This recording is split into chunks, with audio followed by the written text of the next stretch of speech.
name is Dr. Anthony Levatino. I'm a practicing obstetrician gynecologist, and I've performed over 1,200 abortions. Today I'm going to describe a second trimester surgical abortion called dilatation and evacuation, or D&E. A D&E is performed between 13 and 24 weeks of pregnancy. After administering anesthesia, the abortionist uses a weighted speculum, like this one, that opens the vagina widely. Because second trimester babies are so large, this greater access facilitates a late-term abortion. Late-term abortion requires that the cervix be prepared 24 to 48 hours in advance with laminaria. Laminaria is a type of sterilized seaweed that absorbs water over 8 to 12 hours and swells to several times its original diameter. Once removed, metal dilators can be used to further open the cervix as needed. Once the cervix has been stretched open, the suction tube is placed inside.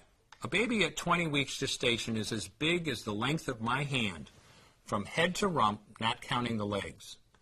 The suction machine is turned on, and pale yellow amniotic fluid surrounding the baby is suctioned out through the catheters. With babies this big, they don't fit through catheters this size. The baby's bones and skull are too strong to be torn apart by suction alone. This is a SOFR clamp. A SOFR clamp is made of stainless steel. It's about 13 inches long. The business end is about 2.5 inches long and 1/2 inch wide, and there are rows of sharp teeth. This is a grasping instrument. When it gets a hold of something, it does not let go. The abortionist uses this clamp to grasp an arm or leg. Once he has a firm grip, the abortionist pulls hard in order to tear the limb from the baby's body. One by one, the rest of the limbs are removed, along with the intestines, the spine, and the heart and lungs. Usually the most difficult part of the procedure is extracting the baby's head, which is about the size of a large plum at 20 weeks.